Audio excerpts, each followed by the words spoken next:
В Ташкенте задержали более 100 человек, которые пытались провести и принять участие в несанкционированной акции в поддержку Палестины в воскресенье 29 октября.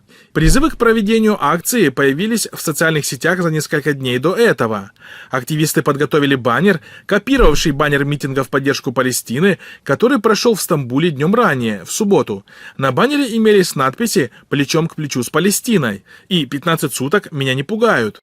Bugun Toshkent shahrida bir qator yurtdoshlarimiz o'sha Isroil va Falastin o'rtasida bo'layotgan mana shu mojarolardan ta'sirlangan holda o'zlari mustaqil ravishda o'zlarini bir pozitsiyalarini bildirish maqsadida miting uyushtirishga harakat qilishganligi haqida ma'lumotlar tarqadi.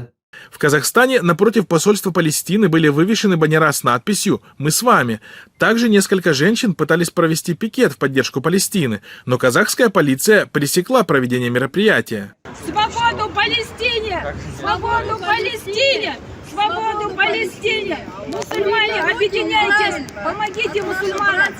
В столице Кыргызстана Бишкеке также прошла акция в поддержку Палестины.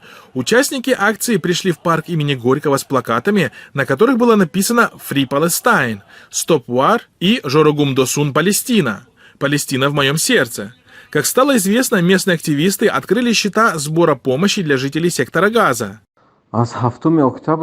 Начиная с 7 октября весь мир наблюдает за уничтожением народа Газы, и простые люди в разных странах, в отличие от глав правительств этих стран, встали на защиту палестинцев, не обращая внимания на противодействие и возможные последствия. Лидеры так называемого цивилизованного мира встали на сторону сионистского режима, всячески помогая в уничтожении народа Газы и отправляя Израилю военных, оружие и миллиарды долларов. Конечно же, для мусульман это двойная боль – беспомощно наблюдать за происходящим. Жители всего исламского мира выходили и продолжают выходить на улицу с требованиями к своим правителям прекратить эту резню, отправив армии. Народы Центральной Азии также чувствуют и солидарны с болью своих единоверцев, прокомментировал ситуацию таджикский блогер Абдулла Аббосов.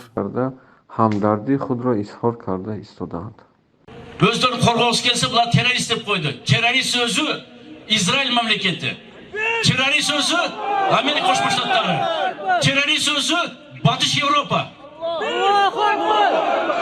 Напомним, что в результате непрекращающихся ракетных и артиллерийских обстрелов со стороны Израиля в секторе Газа уже убито более 10 тысяч человек, около 4 тысяч из которых дети.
Burada oturuyorum. Buranın vatandaşıyım. Sizin işinize öyle geliyor. Burada beni yakıtı İsrail asker. İsrail uçağına yakıtı şey edip de İsrail gidip benim kardeşimin bu bombalasını yüreğim yanıyor. Yüreğim yani ben burayı yakacağım. Abla.